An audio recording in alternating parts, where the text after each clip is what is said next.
Hello दोस्तों, कैसे हैं आप सब। लर्न लाइफ एकेडमी के चैनल पर आप सभी का एक बार फिर से स्वागत है। तो आज की जो वीडियो है वो है निबंध से संबंधित।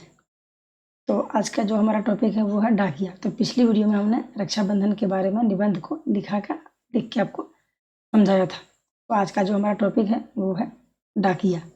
तो चलिए इस निबंध को देखते हैं और समझने की कोशिश करते हैं।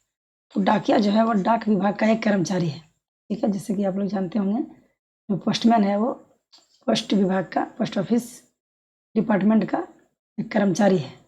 उसका कार्य चिट्ठी, छोटा पार्सल और मनी ऑर्डर बांटना है। ठीक है, तो लोग जो हैं उत्सुकता पूर्वक आगे इसको करते हैं, डाकिये के आगमन की प्रतीक्षा करते हैं। डाकिया जो है वो डाक विभाग का एक कर्मचारी है। उसका कार्य चिट्ठी, छोटा पार्सल और मनी ऑर्डर बांटना है। लोग जो हैं वो उत्सुकता पूर्वक डाकिये के आगमन का प्रतीक्षा करते हैं। आगे बढ़ते हैं।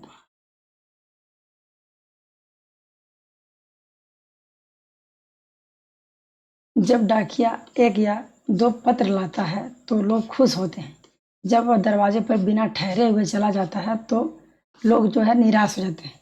मान लीजिए हम मेरे घर से कोई अगर बाहर में है तो हम, अब तो खैर मोबाइल का ज़माना अधिक हो गया, तो ये जो लेटर वगैरह का जो सिस्टम है वो बहुत कम हो गया है। तो अगर डाकिया एक दो पत्र लाता है तो लोग खुश होते हैं, लेकिन जब वो दरवाजे पर बिना ठहरे चला जाता है तो लोग उससे जो है निराश हो जाते हैं। आगे बढ़ते हैं। डाकिया बड़ा महत्वपूर्ण कार्य करता है। पोस्ट ऑफिस का काम अंत में डाकिये द्वारा ही पूरा होता है। ठीक है, पोस्ट ऑफिस का जो काम है वो अंत में डाकिये के द्वारा ही पूरा होता है। एक व्यक्ति से दूर रहने वाले दूसरे व्यक्ति के पास पत्र, मनी ऑर्डर और पार्सल इत्यादि भेजवाना ही पोस्ट ऑफिस का काम है। ठीक है, तो दूर रहने वाले एक दूसरे व्यक्ति के पास पत्र, मनी ऑर्डर और पार्सल इत्यादि भिजवाना ही पोस्ट ऑफिस का काम है। आगे बढ़ते हैं। चिट्ठी छांटने वाला, डाक ढोने वाला और किरानी केवल पहले का कार्य करते हैं। ठीक है, और जो पहले का कार्य करते हैं, डाकिया ही अंत में पत्र इत्यादि वस्तुओं को उन व्यक्तियों के पास पहुंचा देता है जिसके नाम से वे चीज़ें भेजती है। तो जिसके नाम से वो चीज़ कोई कुछ भेजा है तो उसके पास वो पहुंचाता है। ठीक है, डाकिया बहुत कम वेतन पाता है, फिर भी वह आगे बढ़ते हैं। फिर भी वह अपना काम ईमानदारी से करता है। मनी ऑर्डर की भारी रकम, बीमा कराया हुआ पार्सल और पत्र उसके सुपुर्द किए जाते हैं।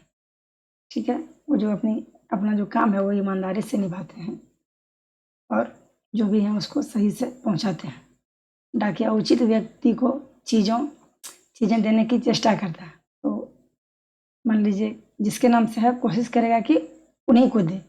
अगर वो अवेलेबल नहीं है तो वो उससे कांटेक्ट करके उसके घर वालों को भी दे सकते हैं। तो उचित व्यक्तियों को चीज़ें देने की चेष्टा करते हैं, परंतु कभी कभी वह गलती करता है। इसके बारे में नेगेटिव भी है, कुछ लिखा हुआ है कि परंतु कभी कभी वह गलती भी करता है, तब उसे घाटा होता है। उसे सच्चे हकदार की क्षतिपूर्ति करनी होती है। मान लीजिए कोई मेरे नाम से पार्सल है या फिर कोई लेटर है तो वो मुझे ना देकर या फिर किसी गलती से किसी और को दे दिया, तो उसका जो जिसे मैं उसका हकदार हूँ तो उसकी क्षतिपूर्ति उनको करनी पड़ती है।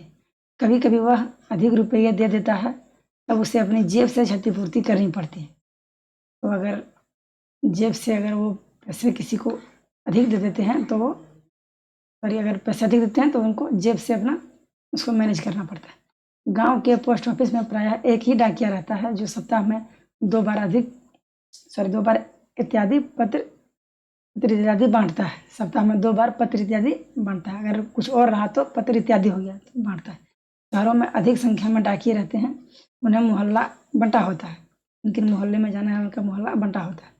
यहाँ तक कि एक ही मोहल्ले में विभिन्न डाकिये दिन में विभिन्न समय पर आते हैं। डाकिया के कार्य नियत किए रहते हैं। डाकिया चिट्ठी पाने वाला व्यक्ति की खोज करने में अधिक कष्ट उठाता है। ठीक है, अधिक कष्ट उठाता है और अधिक चेष्टा करके उचित व्यक्ति को ही उसे देता है। कभी कभी वह एक आदमी का पत्र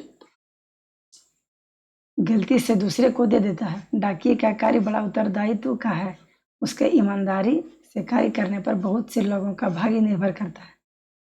ठीक है, आगे बढ़ते हैं। इसलिए डाकिये को बहुत ईमानदार और विवेकपूर्ण होना चाहिए। तो उन्हें जो है वो बहुत ही ईमानदार होना चाहिए।